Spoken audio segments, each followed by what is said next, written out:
as they were marched through the streets of Addis Ababa near the crash site. Al-Hassan Sise has more. Thousands of mourners turned out for a mass funeral for victims of the Ethiopian plane crash. The family members given sacks of earth to bury in place of the remains of their loved ones. As many as 17 empty coffins were dragged in a national flag as they were marched through the streets of Addis Ababa today near the crash site. The service followed officials delivering bags of earth to family members, the victims of the crash, instead of the remains of their loved ones, because the identification process is expected to take a long time. Some of the victims' family members confirmed they were given a 1 kilogram sack of scorched earth taken from the crash site. The soil came as it became impossible to identify bodies and hand over remains to family members, one family member said. "We will not rest until we are given the real body or body parts of our loved ones." An Ethiopian government official also confirmed the soil was being handed out. Forensic DNA work has begun on identifying the remains, but it may take 6 months to identify the victims. However, authorities say they will issue death certificates within 2 weeks. Muslim families have held prayers for the dead and are anxious to have something to bury as soon as possible. Interpol and Blake Emergency Services, hired by Ethiopian Airlines, will work with Ethiopian police and health officials to identify the bodies. Many relatives have gathered at the rural dusty crash site near Ethiopia's capital to pray. Reporting for iAfrica TV, I am Al-Hassan Sise.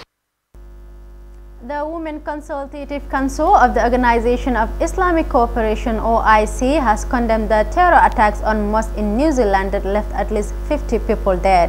We strongly condemn the atrocious and appalling terrorist attacks perpetrated against innocent Muslims during their Friday prayers at Masjid Al-Nur and Linwood Masjid Mosque in Christchurch, New Zealand. The council said in a letter to New Zealand's Prime Minister Jacinda Ardern. The council offered condolences and expressed solidarity with the families of the victims and wished recovery to the wounded. It stressed that terrorism has no religion and called for action against intolerance, racism, xenophobia, and Islamophobia. The council also praised the New Zealand's Prime Minister for the strong leadership and for seeking unity following the incident. A total of 51 people were killed when a terrorist opened fire on worshippers during Friday prayers at the Al-Nur and Linwood Mosque in Christchurch. After the break, at least 21 Malian soldiers were killed when militants stormed an army camp in the Jowara town of Mopti region.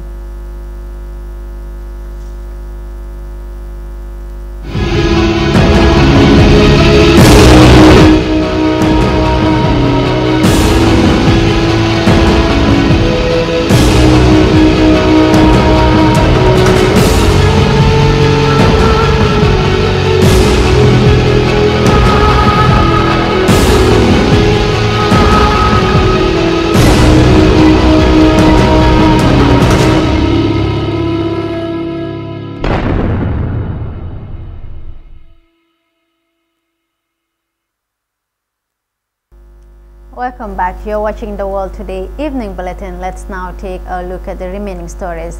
At least 2 people were killed and 160 others admitted to hospitals in Uganda's northern Karamoja region after consuming contaminated cereal distributed by the World Food Programme. WFP has issued a statement and regretted the incidents. Al-Hassan Sise gives us more. At least 2 people were killed and 160 others admitted to hospitals in Uganda's northern Karamoja region after consuming contaminated cereal distributed by World Food Programme, a UN agency official said on Monday. Uganda Red Cross also confirmed the deaths and advised the mothers who consumed that food to immediately stop breastfeeding their children. Michael Oniga, a police commander in the region, said it is unfortunate that people fell sick after eating the food. It is likely that the food may have been contaminated. We are carrying out investigations to ascertain the cause. Samples of the cereal have been sent to government laboratories for examination. World Food Programme has also issued a statement and regretted the incidents.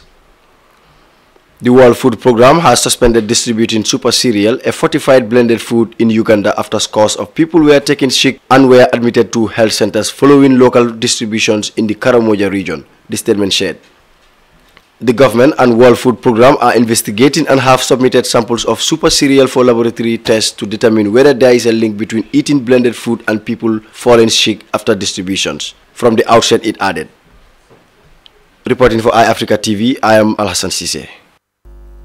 Turkey has condemned Sunday's deadly terrorist attack in central Mali. We are saddened by the terrorist attack against the security forces in the central Mopti region of Mali, claiming many lives and leaving several people injured.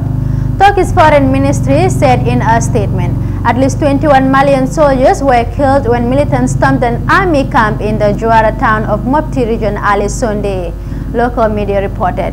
We condemn this heinous attack and offer our condolences to the brotherly people and government of Mali and wish Allah's mercy upon those who lost their lives and speedy recovery to the wounded, the statement added.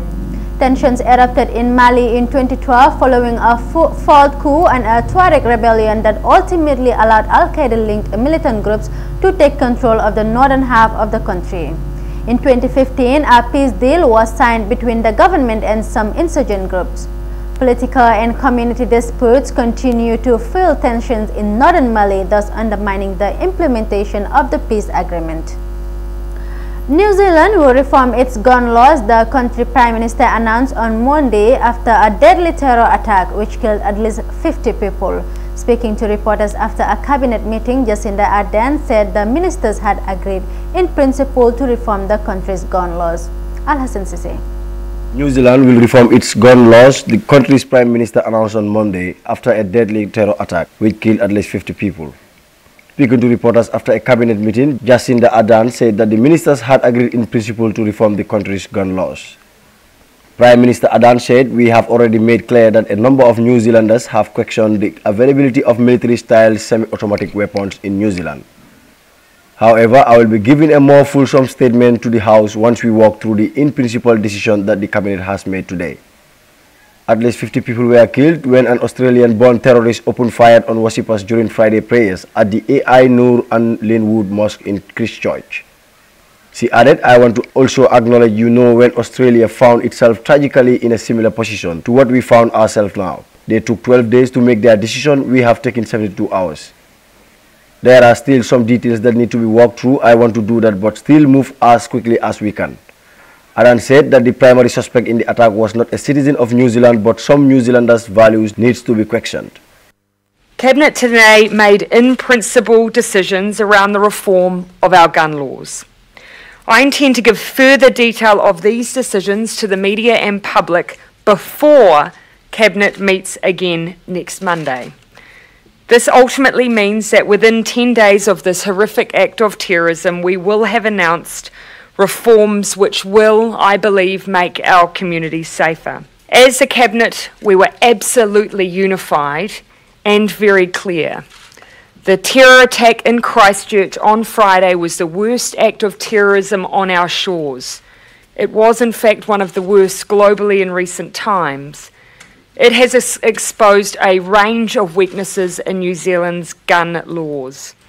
Today it was also agreed that there will be an inquiry to look at the specific circumstances leading up to the Christchurch Mosque's terror attack on March 15.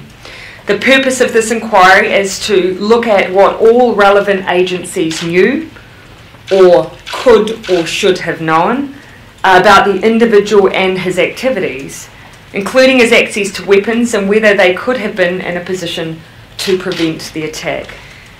The inquiry will also look at the individual's travel movements to and from New Zealand and internationally, his activities in New Zealand and his use of social media and his connection to others.